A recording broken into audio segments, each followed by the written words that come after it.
Wen Kuni. She is the CEO and co-founder of the Politicking organization. She is a Haitian American who created a social political app that informs and galvanizes the millennial vote. So please, Ms. Wen Kuni, welcome to this conference. You have 2 minutes of a short, detailed introduction, 20 minutes of presentation, and 5 minutes of a Q&A. This will be the format for all speakers. So without further ado, you may get started. Thank you so much, Christian. So I guess I'll start with the 2-minute short introduction. As you mentioned, my name is Wen Kuni Siant. I was introduced to Watch Democracy Grow through Mary. So thank you for the invitation, Mary. A little bit of background about me. I'm actually of the diaspora. I'm Haitian American. So I was born in South Florida to 2 immigrant parents. So the immigrant struggle is one that I'm very akin to. I attended Howard University in Washington, D.C., where I studied biology and chemistry. And then after that, I went to Drexel University in Philadelphia, where I got my master's in public health. From there, I was able to actually do a Fulbright fellowship to Senegal. That was one of my first introductions to the continent, was Senegal and the Gambia, where I spent about a year living and learning about public health and health infrastructure, which was a lovely experience. And somewhere in between there, myself and my co-founder started Politicking, which, like Christian mentioned, is a social political platform. And really the point of it is to galvanize millennials from the ages of 18 to 35 from historically disengaged communities to really participate actively in the political process. The focus is really to make sure that everyone within that target demographic knows where they can procure information about state, local, and federal elections. And that's particularly important as we approach this 2020 cycle. So that's where I'll kind of leave my short introduction, and then we'll go into the next segment. I'll let you take us there, Christian. Okay, so we will be opening also a Q&A for Mrs. Wen Kuni about this. So if you have any questions, the chat will be open. And if I'm not mistaken, would you like to present, Ms. Wen Kuni? Sure. Okay. Thank you, Christian. So I want to talk a little bit about politicking and its relevance in the 2020 cycle. So as I mentioned, Politicking is a mobile application and it's dedicated to improving and galvanizing the millennial vote. But why is that particularly important in the 2020 cycle? Most of you all probably watched the presidential debate 2 nights ago, and a lot of people left the presidential debate feeling a little bit confused about who they wanted to vote for.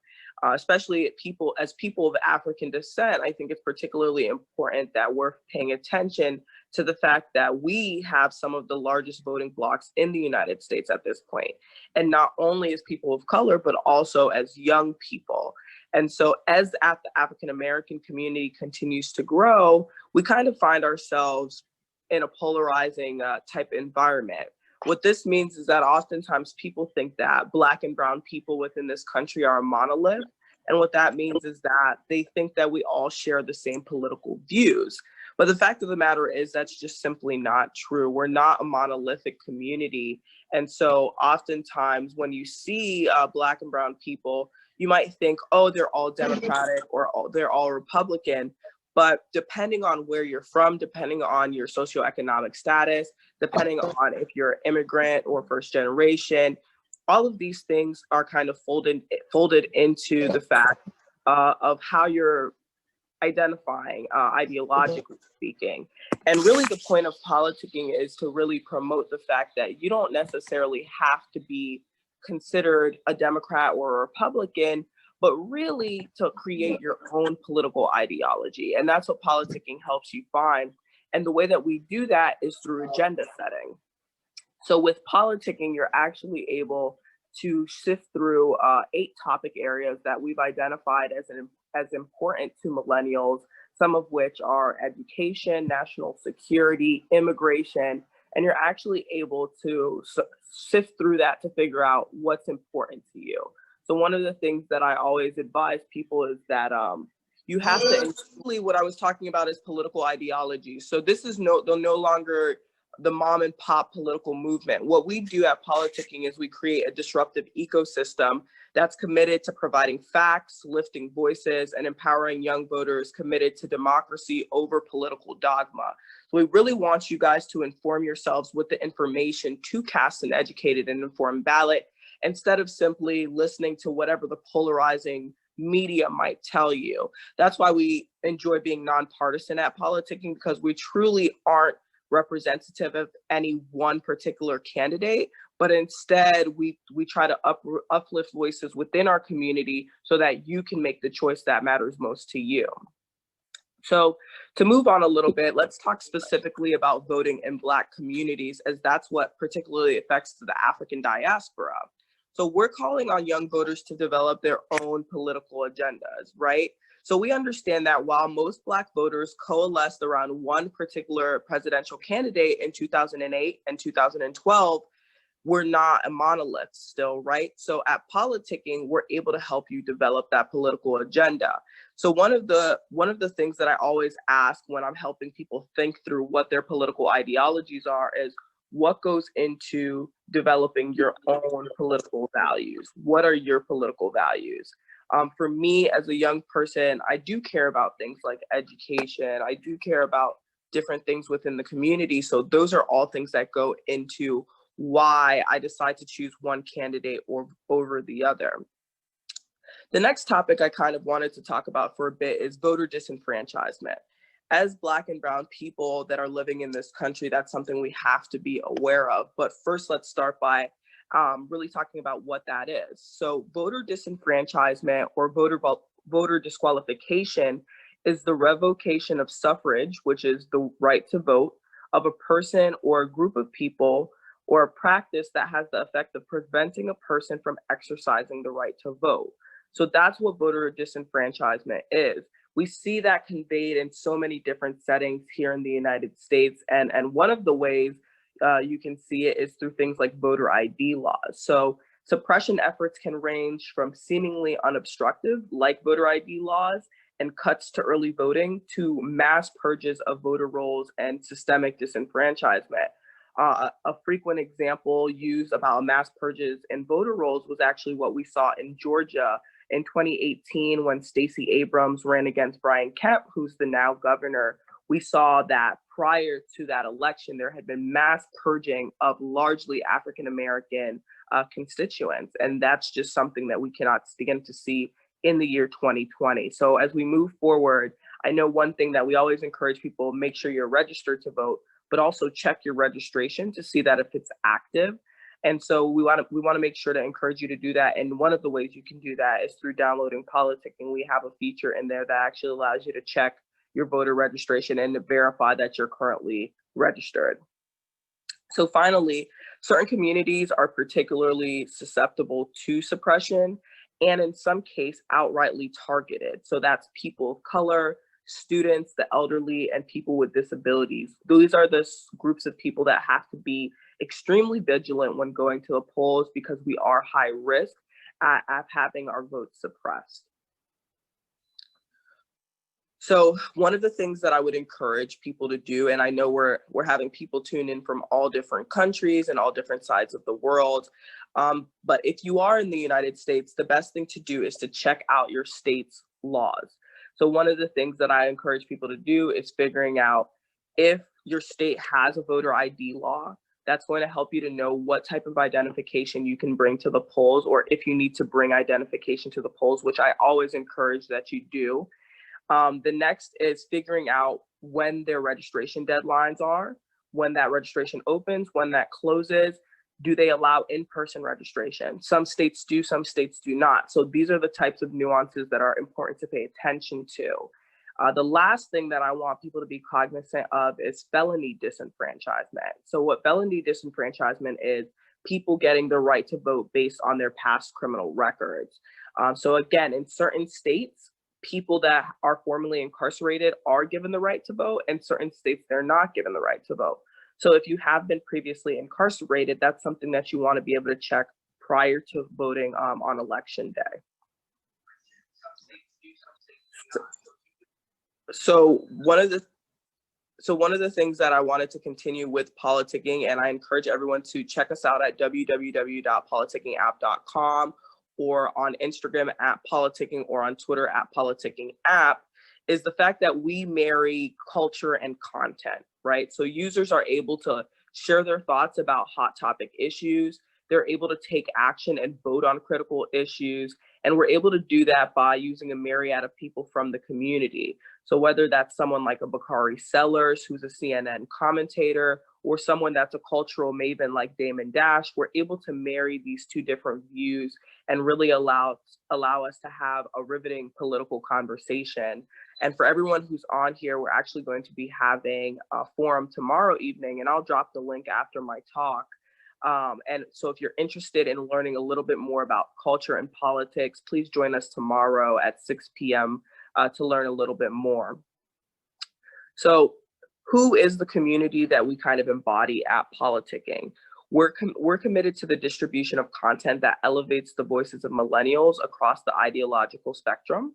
And through voter-driven commentary, debates, insights, and user-generated content, we aim to empower young voters with facets around candidates and issues and encourage them with that content that supports them to make an educated decision on election day. So really what my purpose in saying is that come November 3rd or prior, because I encourage everyone to vote early, you should be seeking resources to ensure that you're casting a ballot that you can be proud of. With Politicking, we wanted to eradicate the feeling of, wow, I walked out of that polling precinct and I feel like I failed an exam. We wanted to get rid of that feeling. We wanted people to be confident in their votes. And through using a resource like Politicking, people really were able to have a different mindset when walking in and walking out of that polling precinct. So a question that I asked, to the audience for food of thought is, do you feel adequately prepared with the resources to form your own political agenda? And what are some of the steps that you all take in preparing to vote? So for myself, aside from Politicking, I try to read as much as I can. I love to read The Atlantic, The New Yorker, but also the New York Times, the Washington Post. I find it helpful to get information from different sources, because what we do know is that sometimes sources can be partisan. So getting information from different sources kind of helps you to compete against that. Again, I want you guys to make sure that you're checking out in your local states, in your local city, to figure out when early voting begins, figure out if you need to cast a ballot in person, if you want to cast an absentee ballot, figure out what forms of ID to bring, figure out how to cast a ballot at all costs. If you are 18 and you're a United States citizen and you're registered to vote, there should be very little to impede you from casting a ballot on or before election day. 2020 is such a pivotal time, and we're going to see that happen more and more. And Black and brown people, unfortunately, are so susceptible to digital disinformation and voter disenfranchisement. And that's why we have to make sure that we're doubling down and getting to the polls on this election day. So that being said, I kind of stand at leisure for anyone who might have any questions about politicking or about the voting process in 2020.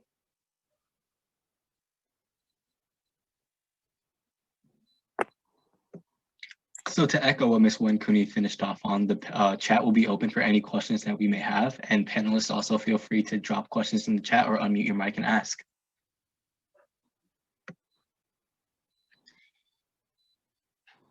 Remember to unmute yourself if you are going to ask a question, please.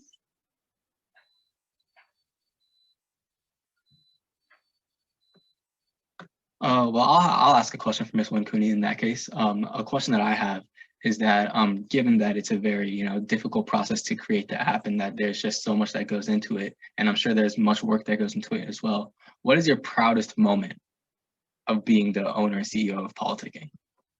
That's a great question. Thank you, Christian. I think the proudest moment is really, every day. I would say the recognition, but it's really every day when someone actually comes to me or comes to my co-founder, Jordan, and says, hey, I used the app and it helped me. I actually was able to make it through the ballot, or I was able to figure out where my polling precinct was, or, oh my God, I found out that I wasn't registered, and through Politicking, I was able to register myself, because to me, that shows real life impact. And obviously these are just with the people that know me personally, but it shows that people actually are benefiting from the use of the app.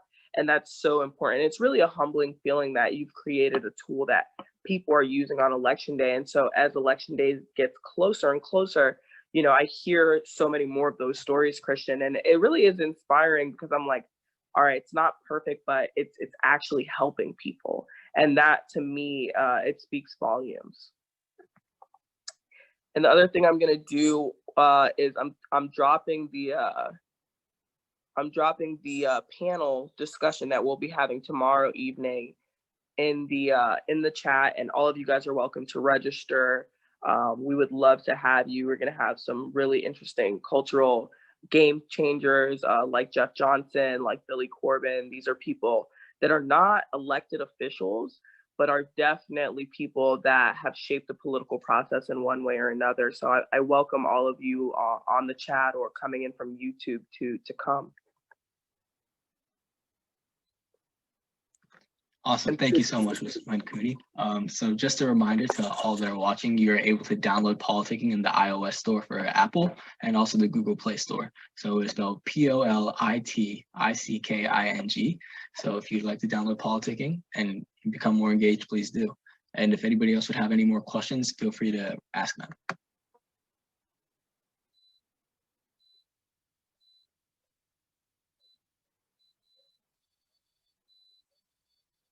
To the next panelist, but I just encourage everyone to please get out on November 3rd, and prior to November 3rd, early voting is live right now in most states. So please get out to the ballots.